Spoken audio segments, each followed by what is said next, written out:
Hello again, you're watching V News. Coming up next, we have your top stories. Party General Secretary Nguyen Phu Trọng visits Japan's Kanagawa Prefecture. Session scrutinizes projects on combating negative activities in judicial operation. Vietnamese businesses showcase products and services at China ASEAN Expo.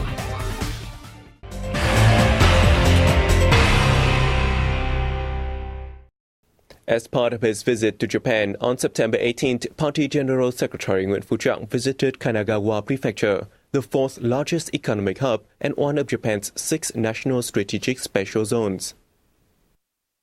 Meeting Governor Kuroiwa Yuyi, the party chief hailed the host initiative to hold the Vietnam Day in Kanagawa and local investors affected projects underway in Vietnam.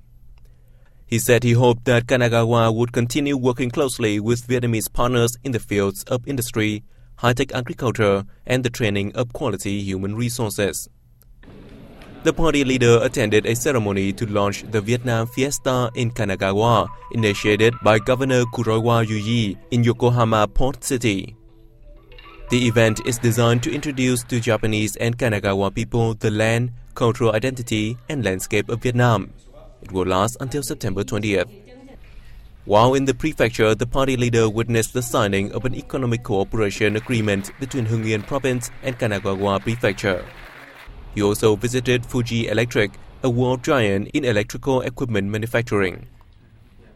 Fuji Electric President Michihiro Kitazawa suggested Vietnam modernize its infrastructure and vowed to train and recruit Vietnamese workers.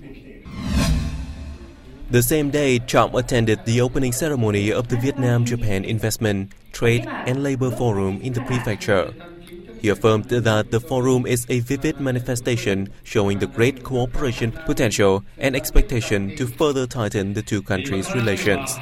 He said he hopes localities and enterprises of the two countries will be the pioneers in realizing agreements between leaders of the two nations, contributing to heightening their relationship.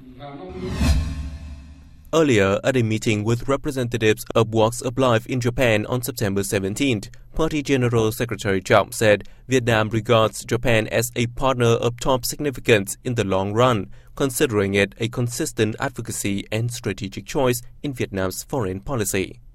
The party chief stressed the two countries need to further deepen the bilateral extensive strategic partnership.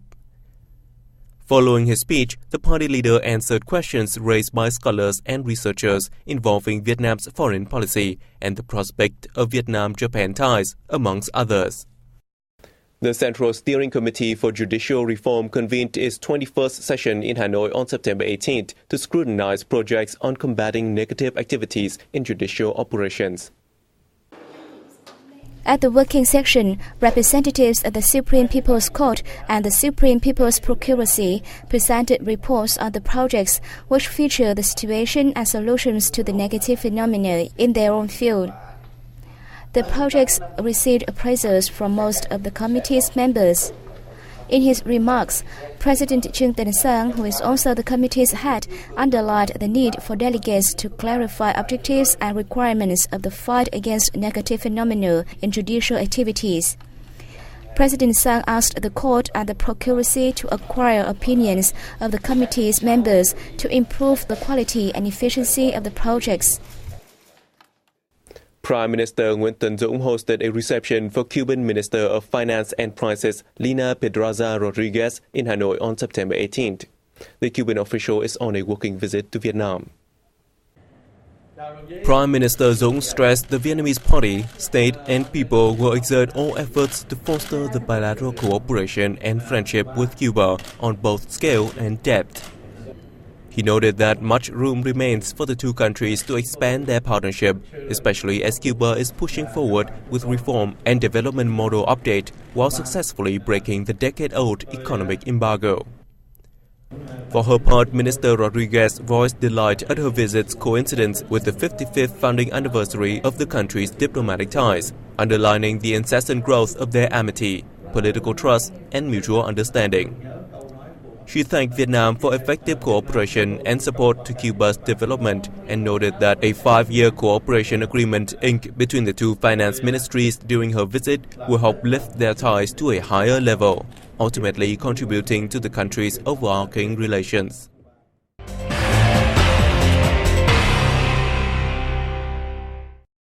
More than 100 Vietnamese businesses are showcasing their products and services at over 200 booths at the China-ASEAN Expo in China's Nanning city, forming the biggest number of exhibitors from an ASEAN nation to the 12th event. Vietnamese Deputy Prime Minister Nguyễn Xuân Phúc spoke highly of the Expo and Forum in advancing multifaceted cooperation between ASEAN and China, along with initiatives boosting economic links and regional connectivity suggested by both sides, all of which have contributed to a favorable climate for business activities. Vietnam, a neighbor of China, has actively participated in the Expo of the last 11 years.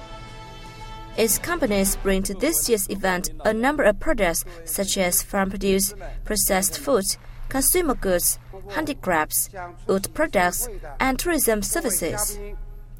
On the fringe of the Expo, a meeting on the trade in goods between Vietnam and China will be held.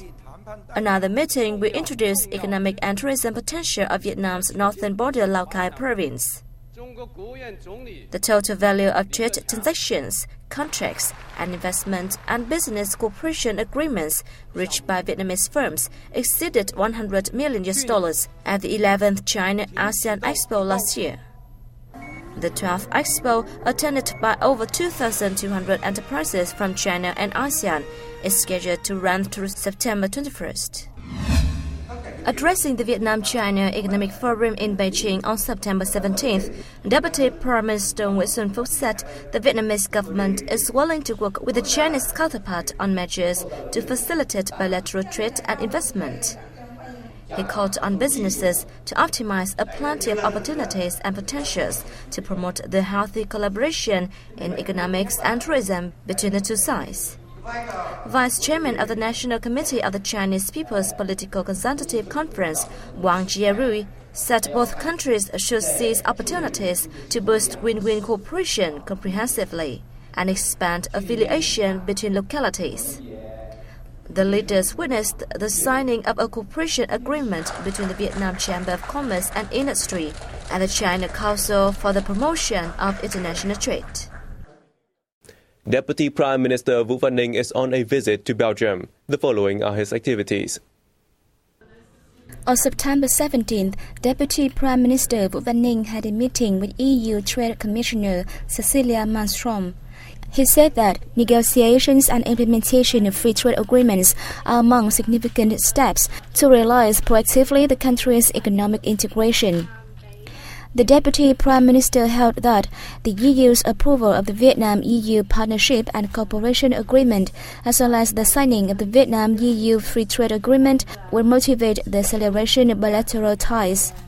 Cecilia Malmström asserted that Vietnam is a role model of integration for development in ASEAN and expressed her hope that both sides will continue their south cooperation in trade, labor, and human rights in the coming time. A senior Vietnamese diplomat said Vietnam pledges to make more efforts to fulfill its obligation as a member of the UN's Convention on the Rights of the Child and work closely with related agencies in the field. Ambassador Nguyễn Trung Thành attended an international debate on the rights of children and enterprises, co-hosted by Vietnam, Chile, and Ghana on the sidelines of the 30th session of the United Nations Human Rights Council in Geneva on September 17th. Thành, who is head of Vietnam's permanent mission to the UN, the World Trade Organization, and other international organizations, talk about how Vietnam has improved relevant frameworks in accordance with the UN's Convention on the Rights of the Child. Besides the issuance of the Law on Child Protection, Care and Education in 2004, Vietnam has included child protection in revisions of other related legal regulations, particularly the Law on Enterprises in 2014. The stipulated documents provide a full legal framework to protect children from being exploited, abused or ill-treated, or being harmed by enterprises' hazardous products. An ASEAN Youth Forum highlighting the grouping's cultural identities opened in Ho Chi Minh City on September 18th. Participants from 7 bloc members, Brunei, Cambodia, Indonesia, Laos, Malaysia, Thailand and Vietnam were at first equipped with overall knowledge on building an ASEAN community and integration impacts on national culture. They will discuss a range of topics covering ASEAN cultural values and relevant preservation initiatives. To this forum, I hope that the youth from other ASEAN countries can learn more about the cultural values and people of Vietnam, thus building a better cultural community.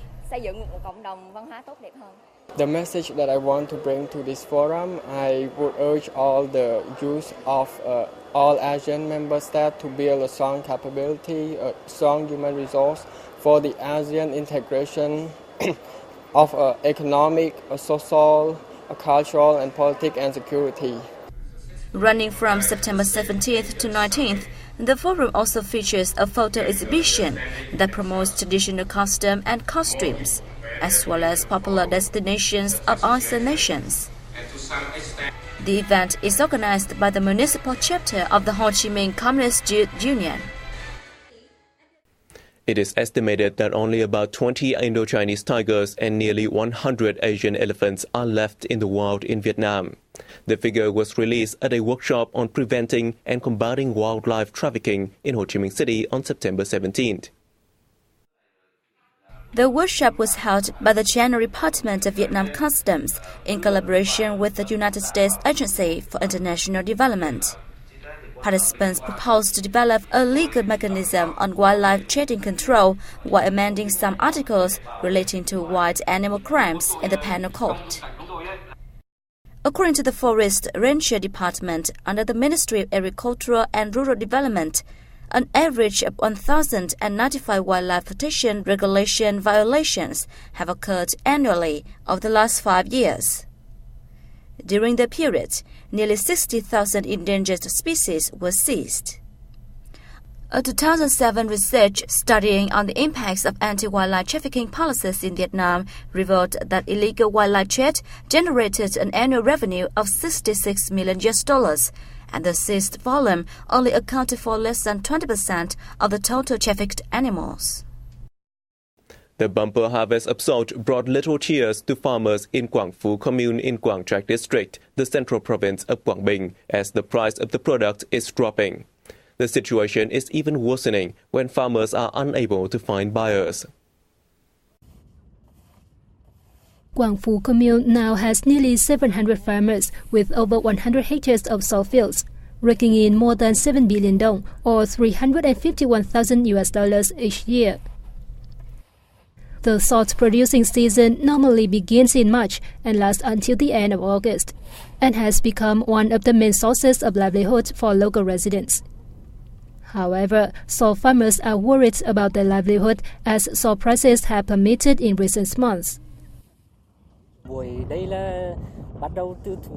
We have done this job for a long time. We pump seawater into the fields in the morning, wait for it to evaporate, and then harvest in the afternoon.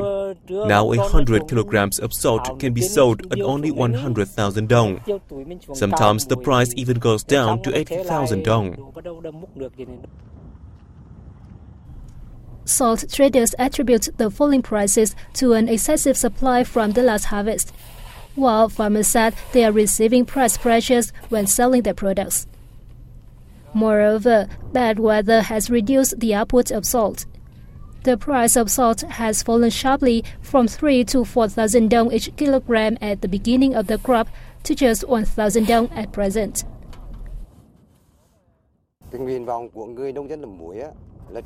We hope to set up a cooperative oil production group to receive investment from the government or work with traders more easily. The lack of joy over bumper crops has been repeating itself among salt farmers in Quang Phu Commune. The farmers are longing for practical policies from the local authorities to ease the stress of making a livelihood on the salt fields. And that was the end of our news bulletin. Thank you for your attention. For more information, you can log on to our website at www.vietnamplus.vn. We'll see you soon.